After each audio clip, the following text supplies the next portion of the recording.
Intolerance यानी कि food intolerance के बाद जो कंडीशंस डेवलप हो सकती हैं आफ्टर फूड इंटॉलरेंस, वो है क्रोनिक सिम्टम जो आती हैं, जिसके अंदर आती है पुअर डाइजेशन।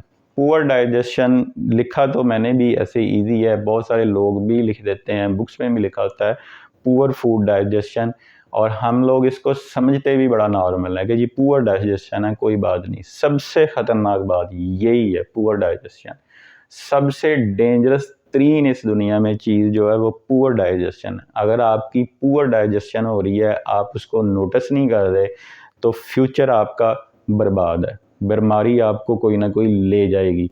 क्योंकि जब तक पुअर डाइजेशन रहेगी आप सेहत में नहीं आते। डाइजेशन जो है ये पुअर कभी नहीं होनी चाहिए, ये पूरी डाइजेशन होनी चाहिए, आपकी बॉडी को खुराक लगनी चाहिए, आपकी एनर्जी पूरी होनी चाहिए। जब आप सुबह उठे नाश्ता करें, आपकी एनर्जी बहाल हो, आप काम पे जाएं, भागे दौड़ें, अपनी लाइफ को एक्टिवली परफॉर्म करें। तो फूड इंटॉलरेंस से पहली चीज़ जो लिखी गई है वो है पुअर डाइजेशन।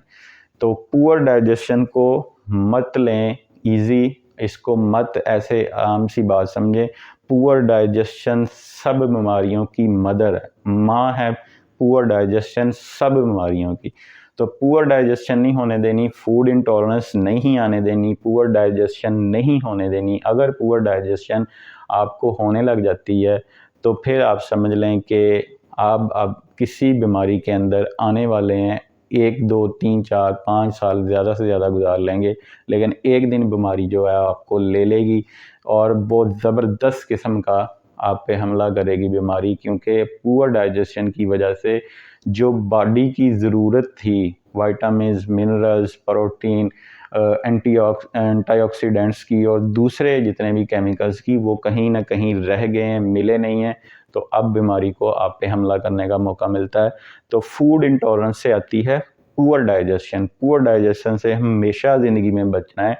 फूड इंटॉलरेंस हो, फूड एलर्जी हो, कोई भी कंडीशन हो आपकी, जो पुअर डाइजेशन है इससे आपने पूरी ज़िंदगी बचना है, पुअर डाइजेशन में कभी नहीं आना।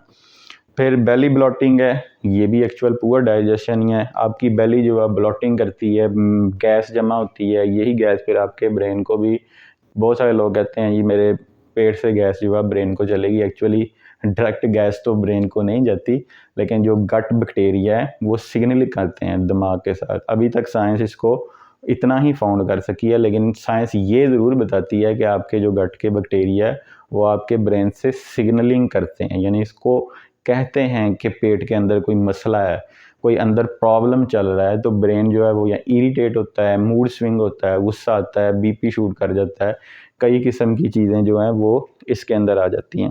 तो बेली ब्लॉटिंग भी बैक्टीरिया को इरिटेट करती है, वो फिर ब्रेन से कम्युनिकेट करते हैं। आईबीएस है, इरिटेबल बावल सिंड्रोम है, बड़ा गंदा मर्ज़ है और बड़ी एक घटिया किस्म की ये बीमारी है, इसको कहते हैं इरिटेबल बावल सिंड्रोम। इसकी कॉन्सिक्वेंस जो है वो काफ़ी, इसकी डोमेन जो है इस बीमारी की वो काफ़ी बड़ी है। इसके अंदर ब्रेन्स की अलामत भी काफ़ी हैं और ये एक्चुअल ब्रेन्स की भी बीमारी है और यक वक़्त ये आपके जीआई सिस्टम की, जीआई ट्रैक की बीमारी है। यानी कि ये दो साइडेड, यानी इसके दो अफेक्ट हैं, ब्रेन पे भी है और आपके बेली पे, आपके पेट पे, आपके जीआई ट्रैक पे है। इरिटेबल बावल सिंड्रोम भी फूड इंटॉलरेंस से हो जाता है। और जिस तरह पुअर डाइजेशन एक गंदी तरीन चीज़ है, इसी तरह ये आईबीएस भी एक बड़ी घटिया किस्म की बीमारी है। इससे जान छुड़ाते भी बहुत टाइम लग जाता है और बड़ा मुश्किल है इसमें से इरिटेबल बाउल सिंड्रोम से निकलना। ये याद रखें कि फूड इंटॉलरेंस को शुरू में रोकना है, फूड एलर्जीज़ को शुरू में रोकना है, बढ़ने नहीं देना। अगर ये बढ़ गई तो ये कंट्रोल करनी फिर सालों पे मुहित है, यानी सालों लगेंगे आपको। अगर खुदा ना खास्ता किसी को इरी पावर सिंड्रोम भी हो जाता है तो कोई डॉक्टर भी आपको एकदम से नहीं निकाल सकता, लंबा इलाज है, 1 2 साल लग जाते हैं।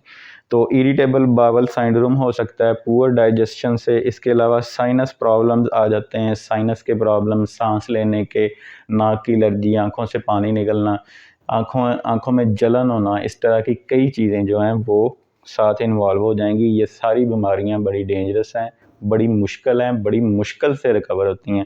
अस्थमेटिक अटैक या अस्थमा हो सकता है, हेडिक आती है, मिग्रेन होती है, मिग्रेन से जान छुड़ाना भी बड़ी मुश्किल चीज़ है। आगे इरिटेबिलिटी है और डिप्रेशन है, यानी कि इरिटेशन होती है, माइंड जो है वो कंसंट्रेट नहीं करता, फोकस नहीं आता चीज़ों पे।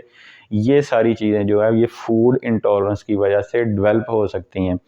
इस फूड इंटॉलरेंस में जितनी भी बीमारियां यहाँ पे लिखी हैं, poor digestion, belly bloating, IBS, irritable bowel syndrome और साइनस प्रॉब्लम, अस्थमा, ये सारी बड़ी डिफ़िकल्ट बीमारी हैं। इनसे जल्दी कोई डॉक्टर आपकी जान भी छुड़ा नहीं दे सकता, यानी कि वो आपको जल्दी से इसमें ट्रीटमेंट नहीं दे सकता। मेरी नज़र में मुकम्मल ट्रीटमेंट जो है उसकी 2 साल बाद कुछ थोड़े बहुत रिज़ल्ट जो हैं वो सामने आते हैं इन सारी बीमारियों को रिकवर करने के बाद।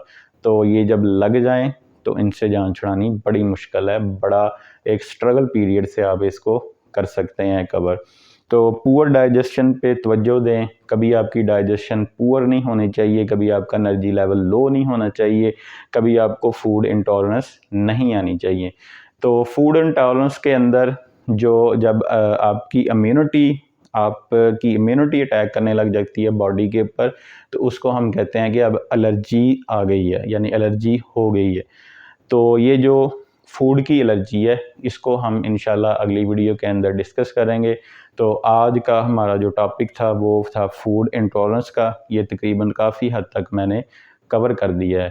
तो आइंदा नेक्स्ट वीडियो जो है वो हमारी है फूड एलर्जीज़ पे, कि फूड एलर्जीज़ और फूड इंटॉलरेंस में क्या फ़र्क है और कैसे फूड इंटॉलरेंस फिर आगे फूड एलर्जी में डेवलप हो जाती है, जो कि सम टाइम अनफॉर्चुनेटली मौत का या अपनी इंसान ज़िंदगी से भी हाथ धो बैठता है। तो वो कंडीशन आ जाती है, एनाफ्लेक्टिक शॉक लगने से बहुत सारे लोगों की अमवात हो जाती हैं। तो ये फूड एलर्जीज़ जो है वो नेक्स्ट टॉपिक में हम डिस्कस करेंगे। तब तक के लिए आपसे इजाज़त चाहता हूँ। अल्लाह हाफिज़।